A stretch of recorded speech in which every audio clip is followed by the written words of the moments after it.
Olá, família! Sejam todos bem-vindos ao estudo diário das Escrituras. Hoje nós vamos finalizar a designação aqui do Vensep, capítulo 9 de 2º Nef e o capítulo 10 aqui, Jacó. Ele está discursando. Eu vou ler alguns versículos só, porque hoje é o último dia aqui, eu tenho que terminar aqui. Eu escolhi alguns versículos para compartilhar com vocês, tá bom? Sou muito grato por todos os dias a gente estar junto, estudando as Escrituras. Isso é muito significativo para mim, para vocês, para o Senhor.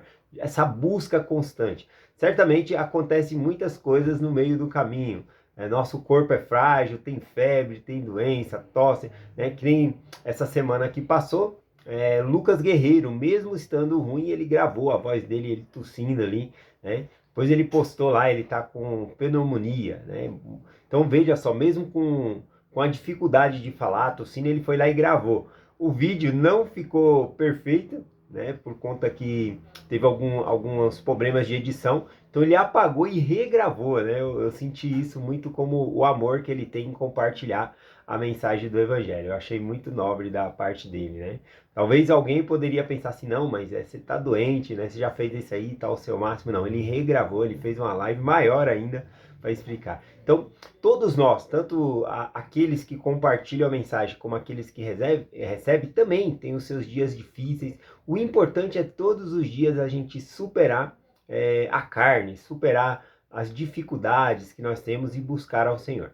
Bom, vamos começar aqui então alguns versículos que eu separei, segundo Nef, capítulo 9, versículo 42, aqui Jacó continua falando ao povo, dizendo: "E a quem quer que bate, ele abrirá." Aqui, né, no versículo anterior, Jacó ele falou sobre que o guardião da porta é o próprio Senhor Jesus Cristo. Ele faz uma referência ao templo, né, que ali ele não usa servo algum, né? O próprio Senhor, ele vai ser o guardião da porta ali para que possamos passar, tá bom? Então, ele faz referência sobre fazer convênios com Deus. E aqui ele está dizendo, a qualquer que bater, será aberto, né? O templo não é proibido das pessoas fazerem convênio com Deus. Apenas tem que seguir o padrão do Senhor, tá bom? Fazer metas, ou seja, alcançar o ideal, né, que o Senhor requer. Nos batizemos, guardamos os mandamentos, e qualquer pessoa que se esforça, eu sei que ela pode entrar no templo e fazer esses convênios com o Senhor. E aqui Jacó ele fala, né, a quem quer que bater, o Senhor vai abrir a porta. Não existe uma pessoa que ele se recusa, não, esse aqui eu não dou a salvação. Ele cumpriu a expiação, o sacrifício dele por todas as pessoas.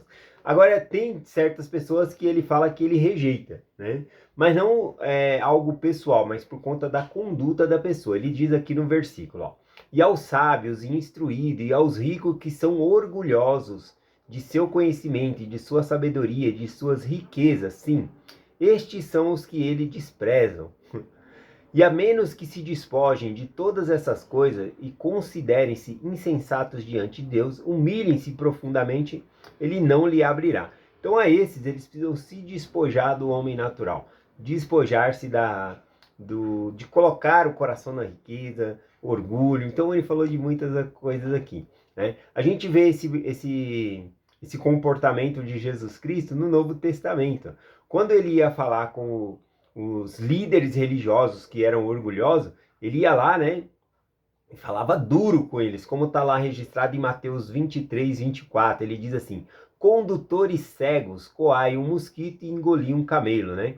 Joseph Smith, ele explica que esse coai um mosquito e engoliam um camelo, significa que eles queriam mostrar ao povo, né, os líderes religiosos ali, que eles estavam cumprindo as mínimas coisas na lei, né? Mas o mais importante eles deixavam de cumprir, que era o amor ao próximo, amar ao próximo. E eles queriam parecer justos, né? E por isso eles faziam ali, tirava o dízimo da hortaliça, das coisas da mínima detalhe ali, mas em seu coração ele desprezavam os pobres, os humildes, tantos que eles, né, quando via Jesus Cristo com os publicanos, com os pecadores, né, com as meretrizes, eles falavam e criticavam Jesus Cristo. Olha, seu mestre está comendo com os pecadores, não pode. Então veja que Cristo, ele abria a porta para os humildes, aqueles que queriam receber a palavra, mas aos eruditos, né, aos que eram considerados importantes, rabinos, ele pegava e falava condutores cegos, né, coai um mosquito e engolia um camelo, né? Então, interessante isso. Então ele não Para o Senhor, aqueles que são sábios ao seu próprio conhecimento, né, e não buscam a ele rejeita. A esses ele não abre a porta, tá bom? E em João capítulo 16, versículo 2, também Jesus Cristo profetizou dizendo, né? Esforçar-vos-ão das sinagogas, que chegaria o tempo em que eles seriam expulsos. Aqueles que eram membros da igreja seriam expulsos, né, da sinagoga, onde era pregada a palavra de Deus ali. E vem mesmo a hora em que qualquer que vos matar suporá estar fazendo um serviço a Deus. Ele profetizou que chegaria um momento em que alguém que matasse um cristão ou matasse um discípulo de Cristo acharia que estava fazendo um favor a Deus. A gente vê essa história, né, se repetindo com Paulo, né? Paulo, ele era um perseguidor da igreja, segurou a capa ali das pessoas para matar Estevão, né? Então, ele era um grande perseguidor, né, da igreja. Ele pegava os membros da igreja, arrastava, né, levava eles a tribunais para serem condenados à morte. Então, ele era dessa maneira. Ele era também, né, Paulo, apesar dele acreditar que estava fazendo o bem a Deus, como Jesus Cristo profetizou, ele estava, nesse sentido, sendo arrogante. Ele era um fariseu arrogante. Por quê? Porque não é porque uma pessoa não crê na mesma crença que você tem que ir lá e matar a pessoa, ou perseguir a pessoa, tá bom? Então, nós sabemos da história. Paulo, então, ele tem um encontro com Jesus. Jesus encontra na estrada para Damasco. E ali chegando, né? Eu fiz a barba aqui, tá sangrando um pouquinho. Bom, continuando aqui. Ele indo para a estrada de Damasco, Jesus Cristo aparece para ele ali, né? E aí ele fica cego, ele se converte e fica cego. E aí ele vai para uma cidade, conduzido pela mão ali, né, daqueles que estavam com ele. E Ananias dá uma bênção e restaura a vista dele. Se encontra lá em Atos 9, versículo 18, né? A partir desse momento ele deixou de ser um fariseu arrogante, né? E tornou-se um discípulo de Cristo. Diz assim, ó: e logo lhe caíram dos olhos como umas escamas, né? Ele ficou cego, e quando Ananias deu a bênção nele, foi como se caísse dos olhos dele ali duas escamas, né? Como escama que eu conheço é de peixe, né? Como caiu duas coisinhas ali do olho dele, e aí ele voltou a enxergar. E o versículo continua: e recuperou imediatamente a vista, e levantando-se foi batizado. Então, interessante, né? A cegueira de Paulo física, mas a cegueira espiritual que ele tinha. Ele foi curado de ambos, né? Tanto da cegueira física como a cegueira espiritual. Ele reconhece o Salvador, o Messias. E aí, então, ele passa a fazer um trabalho maravilhoso para o Senhor. Continuando aqui, o versículo 44, Jacó ele diz assim: ó meus amados irmãos, lembrai-vos de minhas palavras. Eis que eu tiro minhas vestimentas e sacudo diante de vós. Rogo-vos ao Deus de minha salvação, que olhe com os olhos que tudo vê. Sabendo, portanto, que no último dia, quando todos os homens forem julgados por suas obras, que o Deus de Israel testemunhou que sacudi as vossas iniquidades de minha alma, e que me apresento limpo ante a eles, e estou livre de vosso sangue. Aqui Jacó está falando, né, está usando a expressão que ele sacudiu as vestes, né? Ele está limpando as vestes dele, ou seja, ele está falando que ele está ensinando a palavra de Deus. Então, se as pessoas pecarem, é por conta delas. O trabalho dele ele está fazendo de compartilhar. É isso que nós devemos fazer: compartilhar o evangelho com as pessoas, convidar elas a ouvir os missionários, ir à igreja. Mas a pessoa que vai escolher se vai seguir ou não, se vai aceitar o convite. O Espírito Santo pode tocar na pessoa, talvez não nesse momento, mas mais para frente possa tocar e ela vá na igreja.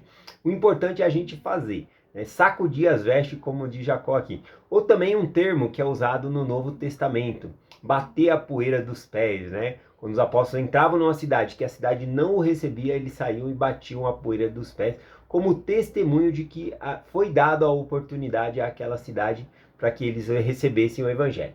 Aqui continua o versículo 45. Ó meus amados irmãos, afastai-vos dos vossos pecados e sacudi as correntes que vos quer amarrar firmemente. Vinde ao Deus, que é a rocha de nossa salvação. Então, tanto ele sacode a poeira do seu manto, né, como ele pede para que nós sacudamos também para sair a iniquidade, os pecados, negar a toda a iniquidade. Versículo 48 ele diz: Eis que se fosseis santo, eu vos falaria de santidade. Mas como não sois santos, e me considerais um mestre, é preciso que eu vos ensine a consequência do pecado. Interessante isso, né? Que se o povo fosse santo, o discurso de Jacó seria mais voltado para nós, mais no sentido de santidade. Como as pessoas estavam em grande pecado, o discurso dele era sobre o pecado. Incrível como às vezes coisas simples é dito nas conferências, né? E deve ser dita mesmo, como foi ensinado sobre o nome da igreja. Usar o nome correto da igreja, importante. Mas já pensou se na próxima conferência novamente dá uma ênfase a isso? Eu acho que isso já foi ensinado, né? E é falado novamente é porque nós estamos deixando de cumprir, né? E quando nós estamos deixando de cumprir, aí tem que falar novamente um tempo que é precioso, como o de Jacó aqui, ele poderia estar ensinando algo mais, mas não, ele tem que voltar no assunto da santidade ali, ao invés de falar de santidade, falar sobre o pecado, para abandonar o pecado ali. Então é importante, quando nós ouvimos os profetas e apóstolos, nós damos atenção e colocar em prática na nossa vida, para que na próxima conferência a gente possa aprender algo novo, tá bom? É isso. Aqui ele continua também. Eis que minha alma tem aversão ao pecado e meu coração se deleita na retidão. Né? Então, o Jacó ele fala que ele pega quanto pecado e a alma dele tem rejeição ao pecado. Que nós possamos ser assim, né? Ter rejeição ao pecado. Versículo 51 diz assim: portanto, não despendais dinheiro naquilo que não tem valor, nem vosso trabalho naquilo que não pode satisfazer. Ouve-me e atenta-me e lembrai-me-vos das palavras que disse. Vinde ao Santo de Israel e fartai-vos daquilo que não perece, nem pode ser corrompido, e deixai a vossa alma se deleite de abundância. Bom, então aqui ele fala para nós não despender no tempo naquilo que não tem valor, dinheiro naquilo que não pode nos salvar, né? Isso é semelhante, né? Eu lembrei aqui de Mateus capítulo 6, versículo 19, quando o Senhor Jesus Cristo ensina: não junteis tesouro na terra, onde as traças e as ferrugem tudo consomem, e onde os ladrões minam e roubam, mas juntai tesouro no céu, onde nem a traça nem a ferrugem consomem, e onde os ladrões não minam e não roubam, né? Onde estiver o vosso tesouro, ali também estará o vosso coração. Então, juntar tesouro no céu. Então, a gente não pode despender muito tempo, esforço, dinheiro naquilo que não nos salva, tá bom? Algo que a gente pode fazer com os nossos recursos, que nós devemos fazer também, é ajudar na obra do Senhor. Ofertar, né, na obra missionária, na construção de templo, fazer nossas ofertas, tá bom? Isso a gente vai estar juntando um tesouro no céu, tá bom? Porque são as obras, né, que o Senhor ele quer. Continuando aqui, versículo 54, o último versículo, ele diz assim: agora, meus irmãos, quisera falar-vos mais amanhã, porém dir-vos-ei a respeito de minhas palavras, né? E aí ele termina, amém. Então a gente vê aqui que Nefe, ele convocou, né, essa conferência, todos foram lá, né? Eles construíram o templo, então eu imagino que todos estavam em frente ao templo, e Jacó, ele começou a pregar ali, falar com todos.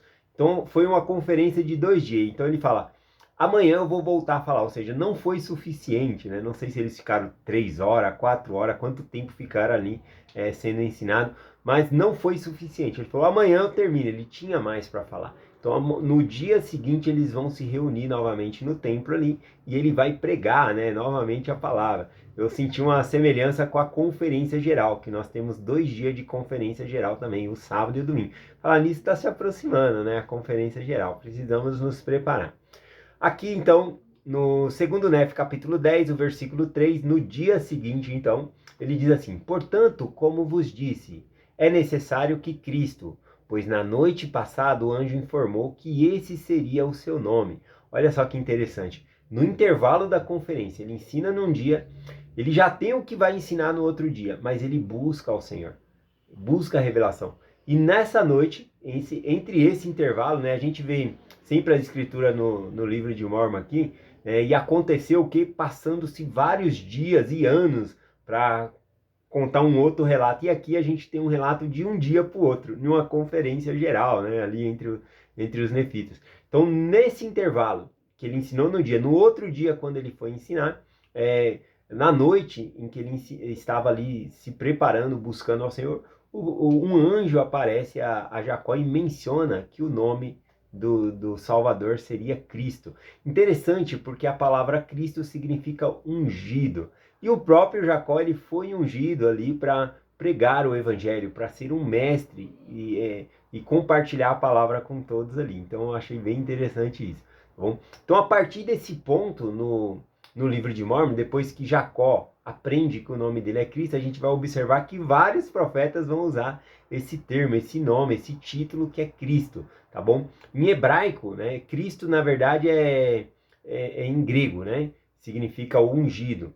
No hebraico significa Messias, é a mesma palavra com o significado de ungido, tá bom? Então significando que Cristo é ungido. Ele continua, né? Depois que ele falou que o anjo anunciou para ele o nome ali, ele diz que esse... Deixa eu voltar aqui. Pois na noite passada o anjo informou que esse seria o seu nome. E venha aos judeus, ou seja, o Messias viesse aos judeus, aos que são a parte mais iníqua do mundo. E eles o crucificarão, pois assim deseja o vosso Deus. E nenhuma outra nação crucificaria o seu Deus. Porque caso seus grandes milagres se dessem em outras nações, elas se arrependeriam e saberiam ser ele o seu Deus.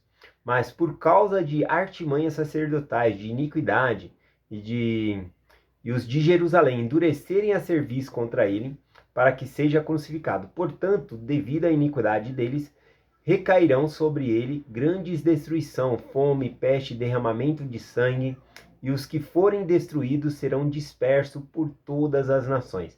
Então, ele fala que era necessário que Cristo, naquela época, nascesse entre os judeus, por causa de artimanhas sacerdotais, justamente por causa dos líderes religiosos, né, por conta da sua grande arrogância, sede de poder, medo de perder o poder, fez com que Cristo fosse crucificado. Então era necessário que ele nascesse ali.